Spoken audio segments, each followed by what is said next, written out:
Donc j'étais à Vannes, j'étais en Bretagne avec Natacha Lecourtois et nous avons fait avec vous un live. Donc je vous propose d'écouter quelques extraits de ce live où vous me posez des questions, par exemple, est-ce que la victime est masochiste?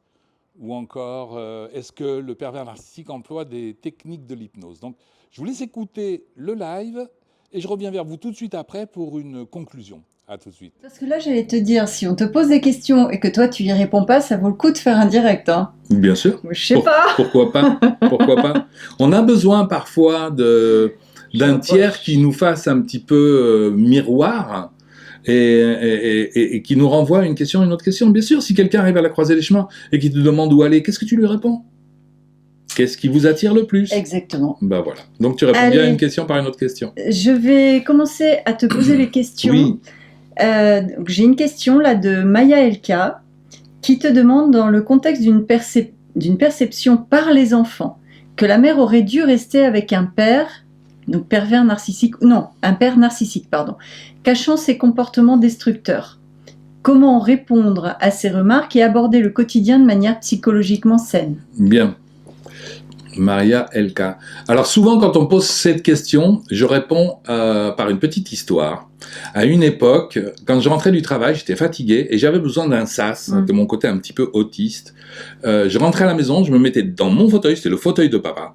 Je prenais un mot croisé, tu sais, Ouais. un mot fléché, et je remplissais mon mot fléché, mais ça ne durait pas très longtemps, ça durait 10 minutes, un quart d'heure. J'avais besoin de ça, bref. Et un jour, je rentre du travail, je m'assieds dans mon fauteuil, je prends mon mot fléché, et dans chaque case, il y avait un petit gribouillis. C'est-à-dire que mon petit garçon, qui devait avoir, je pense qu'il avait moins de 2 ans, s'était assis dans le fauteuil de papa, avait pris le mot croisé de papa, mon stylo, et il avait rempli les cases. D'accord ? Souvent, des parents se plaignent et disent j'aimerais que mon enfant lise plus. À quoi je réponds aux personnes, toujours par une question, tu vois, on y revient. Et vous, est-ce que vous lisez? Si vous ne lisez pas, comment pouvez-vous dire à votre enfant tu devrais lire? Ça n'a pas de sens. Alors que si chaque soir vous prenez un quart d'heure, c'est pas plus, hein, vous asseyez dans un fauteuil et vous lisez un livre, et vous dites rien à votre gamin, mais vous laissez traîner un livre de son âge, il y a fort à parier qu'à un moment ou à un autre, il va s'en emparer. Alors, toute cette digression pour en arriver où? Maria Elka, vous demandez comment est-ce qu'on doit se comporter face à un père qui a des comportements pervers narcissiques, c'est ça? C'est dans le contexte d'une perception par les enfants que la mère aurait dû rester avec un père narcissique. Voilà. Quand vous êtes parti, le message que vous avez envoyé à vos enfants, c'est « je suis quelqu'un d'important, je ne me laisse pas maltraiter et je prends soin de moi ». Il est là le message. Le message n'est pas ce qu'on va raconter aux enfants. Moi, si j'avais dit à mon petit, fais des mots croisés, il m'aurait certainement pas écouté. Hein? Donc, vous avez choisi la bonne décision. Et vous, qu'est-ce que vous pouvez dire à vos enfants? Mais tout simplement, quand on me parle mal, je ne reste pas. Parce que beaucoup de parents restent en disant, je reste pour les enfants. Le message que vous envoyez, c'est, vous voyez, on peut mal me parler, on peut me maltraiter, et pourtant je reste. Donc c'est peut-être le bon truc à avoir pour rester avec maman. Comment est-ce qu'on fait pour rester avec son épouse? On la maltraite. Voilà le message qui est envoyé aux enfants. C'est ça que j'avais envie de répondre. Donc en fait, prenez soin de vous. Prenez soin de vous, mais là la question c'était comment répondre aux remarques des enfants. Ouais, en disant je prends soin de moi. Je prends soin de moi. Je prends soin de moi, on n'a pas à me parler comme ça. Et les enfants, ils vont l'entendre. Et même s'ils ne sont pas contents, c'est pas grave. Ils vont entendre, on ne parle pas mal à maman. Et si on parle mal à maman, elle s'en va. Donc quand je serai grand et que j'aurai une épouse ou un époux, eh ben, j'éviterai de mal lui parler. Pat Laval te demande, bonsoir à vous deux, y a-t-il une solution pour apaiser radicalement une victime, entre guillemets d'ailleurs, la victime, et la remettre dans le réel? Je trouve cette question particulièrement intéressante. J'aime beaucoup cette question. Elle mérite aussi une réponse. Elle mérite une réponse large. La question que je poserai à Pat Laval. Oui. La question que je vous renverrai, Pat, si vous étiez là, c'est qu'est-ce que c'est que le réel? Vouloir renvoyer quelqu'un ou ramener quelqu'un dans le réel, qu'est-ce que ça peut bien vouloir dire? Moi, ça me renvoie. Alors moi, ça me fait plein d'images qui me viennent à l'esprit. Notamment, je me souviens d'un film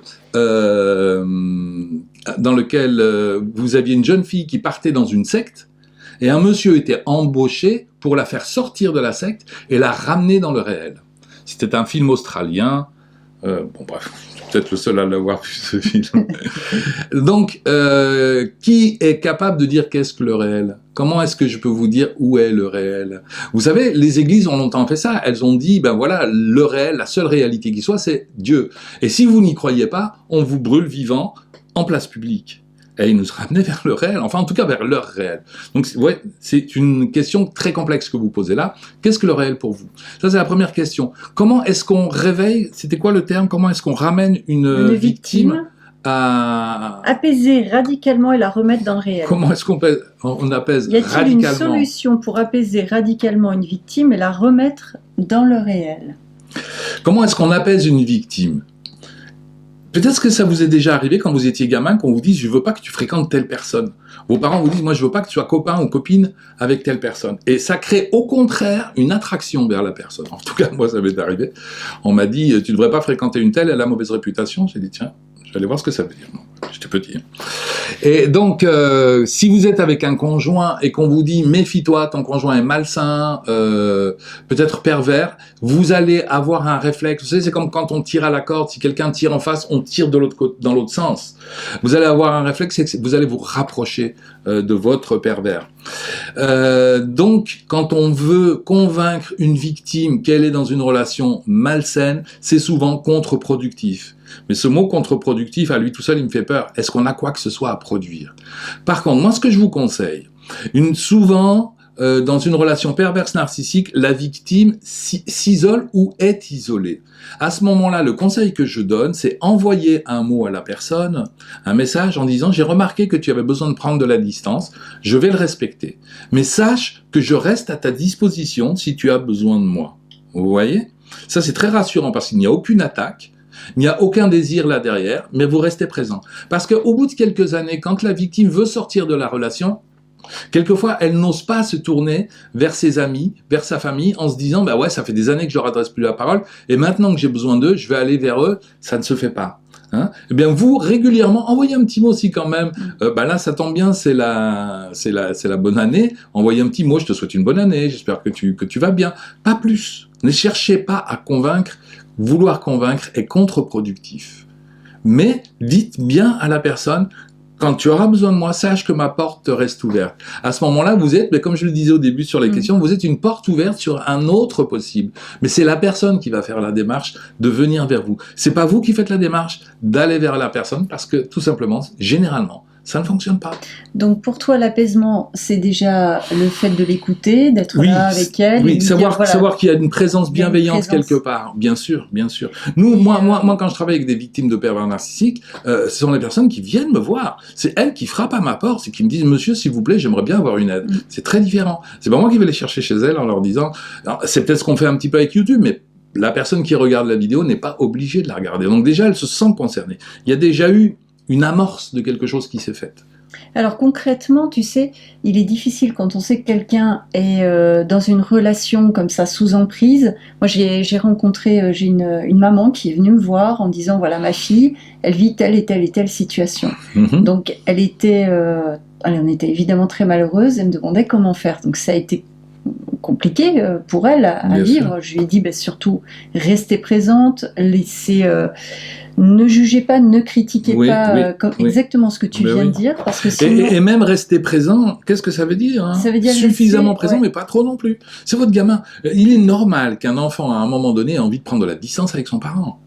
Oui, alors cette jeune femme est mariée, elle a un enfant, etc.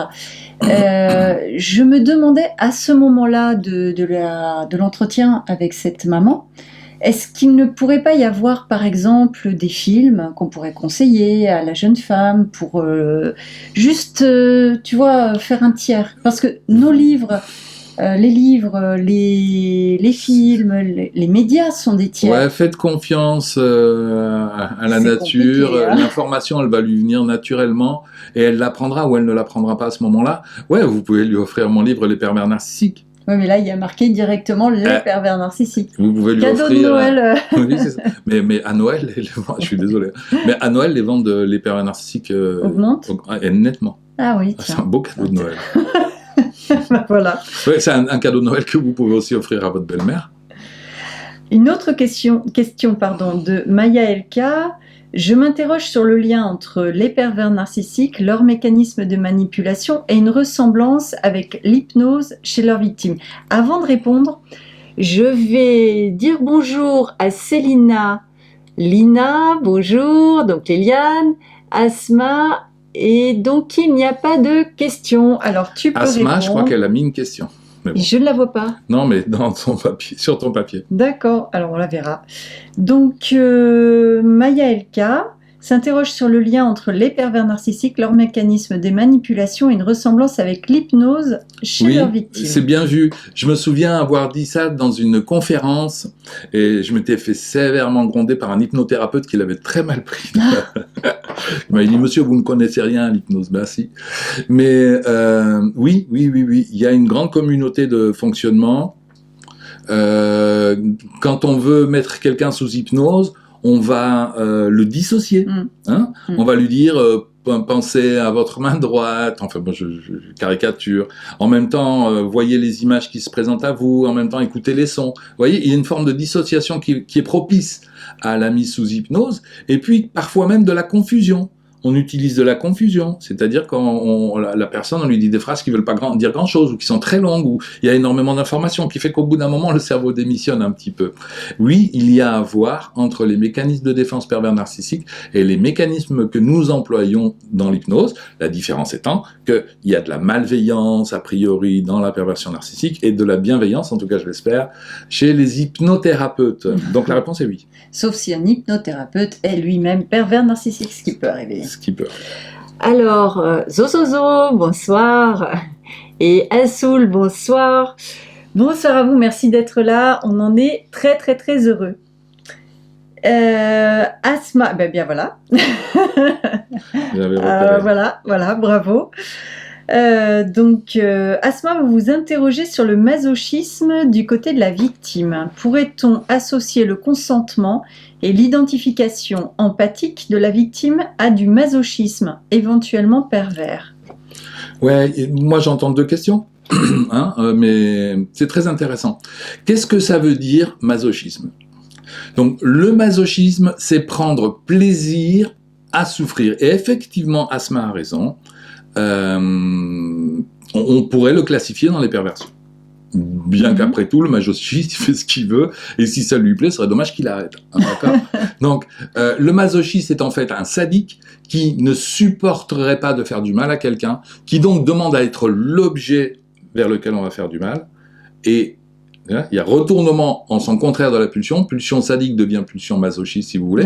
Et on devient le propre objet. C'est-à-dire, s'il te plaît, fais-moi mal, Johnny. Alors, est-ce que les victimes sont des masochistes? Ça peut exister. Pourquoi pas? Pourquoi pas, Asma? Ça peut exister. Oui, ça existe certainement. Tout existe, de toute façon. Mais globalement et généralement, je pense pas que les personnes viennent pour jouir du seul fait de la souffrance qu'on leur impose. D'accord ? Après, il y a une notion qui va se détacher, qui est très intéressante, et c'est pour ça que j'aime bien votre question, qui est la notion que l'on appelle bénéfice secondaire. Quel bénéfice est-ce que je trouve, moi, à rentrer dans une relation perverse narcissique? Et ça, pour moi, c'est une question qui est centrale et qui est très importante. C'est une question que je ne poserai pas à la victime tout de suite, parce que ce serait pas une bonne idée. On dit, quand on reçoit quelqu'un qui est en souffrance, on lui dit pas, bon, vous êtes quelqu'un de bien masochiste et vous devez aimer ça. Non, auquel cas elle s'effondrerait. Vous seriez, je suis pas sûre vous que ce soit termineriez le travail du pervers plus. narcissique. Ouais. Mais après, la personne, elle vient, elle parle de sa souffrance, elle dit le mal qu'on lui a fait, et à un moment donné, si vous voulez, après plusieurs séances, on va essayer de déterminer ensemble quel est le bénéfice. Alors, quels peuvent être les bénéfices? J'ai grandi dans un milieu où il y avait beaucoup de violence psychologique. C'est un milieu que je connais. Et donc, inconsciemment, involontairement, je vais rechercher le même milieu parce que là, je vais savoir comment fonctionner. Donc, le bénéfice, c'est étonnamment une forme de sécurité dans l'insécurité. Ça, c'est un bénéfice. Effectivement, ça pourrait faire penser à du masochisme. Je ne crois pas qu'on puisse appeler ça du masochisme. Non. Après, il y a le phénomène de répétition qui est quand j'étais petit, j'ai subi de la violence et j'aurais aimé dire aux adultes, maintenant ça suffit. Voilà. Ça s'est engrammé quelque part dans mon inconscient, je n'en ai pas le souvenir. Adulte, je recherche le même type de scène en me disant, cette fois-ci, je vais y arriver, je vais dire merde à mon pervers. Le problème étant que, une fois dans la relation, je vais régresser en posture d'enfant, subir mon pervers comme quand j'étais enfant, et revivre les mêmes scènes à l'identique, et je ne pense pas dire merde, je m'en vais. D'accord. Et là, on rentre dans quelque chose qui est souvent de l'ordre de la répétition. Donc moi, je suis d'accord avec vous. Quand je fais un travail avec quelqu'un qui a subi des violences psychologiques, au bout d'un moment, et c'est certainement pas dans les premières séances, nous finirons par nous poser la question, quel est le bénéfice? Pourquoi avez-vous eu besoin de rencontrer un pervers? Et là, on est loin des discours qu'on entend par ailleurs, qui sont comment on va mettre le pervers à chez mat. On s'en fout du pervers. Pour moi, le pervers, il est secondaire. Il est secondaire. La priorité, c'est vous, c'est la personne qui vient me voir. Quel bénéfice, on va essayer peut-être de trouver un autre mot, avez-vous eu à fréquenter quelqu'un qui emploie massivement des mécanismes de défense pervers narcissiques? Puis ça me fait penser en termes de bénéfices, on avait vu ça pour l'article sur lequel j'ai travaillé avec toi et avec le docteur Bruno Dubos, donc le psychiatre, sur les pervers narcissiques. On avait parlé de l'abandon.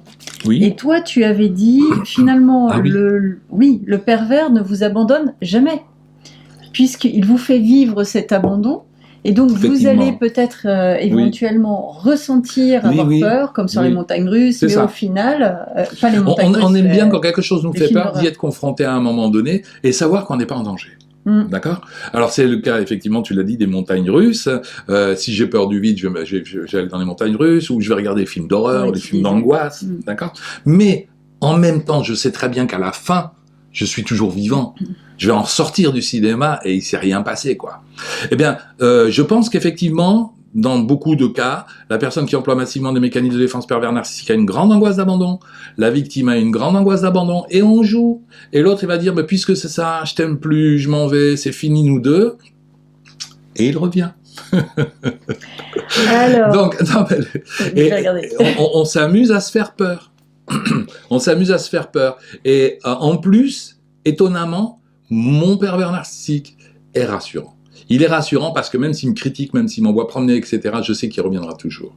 En cela, il est rassurant. Alors Liliane te dit aussi, c'est maltraitant de forcer une victime d'aller dans le réel. Intéressant. Et qu'est-ce que ça veut dire, Liliane, le réel? Moi, je ne sais toujours pas ce que c'est. Vous savez comment Lacan définissait le réel? Il disait ce qui est inconcevable, ce qui est inaccessible. Et il rajoutait, seuls les schizophrènes, non pas seuls, le mot seul, c'est moi qui l'ai mis, les schizophrènes savent quelque chose du réel. Et en ça, ils sont fascinants. Eh ouais. Nos fous, ou notre part folle, à chacun d'entre nous, c'est ce qui est plus proche du réel. Le réel, pour Lacan, n'étant pas la réalité. Et une petite indication de la part de Asma. Merci Asma. Quand je demandais quelles pouvaient être les tiers dans les médias, par exemple, Asma dit « Mon roi » de Mai Wen. Oui, par exemple, bien sûr. Tout à fait. J'espère que ça vous a convenu, que vous avez aimé nos échanges. Il y en a d'autres, j'ai d'autres extraits à vous proposer. Et puis si vous avez des questions, n'hésitez pas à les poser en commentaire. Si cette idée de vidéo vous plaît, mettez un pouce vers le haut. N'hésitez pas à vous abonner si ça n'est pas déjà fait et à activer une petite cloche pour être tenu au courant à chaque fois qu'une nouvelle vidéo sort. Voilà, je vous dis à bientôt. Au revoir.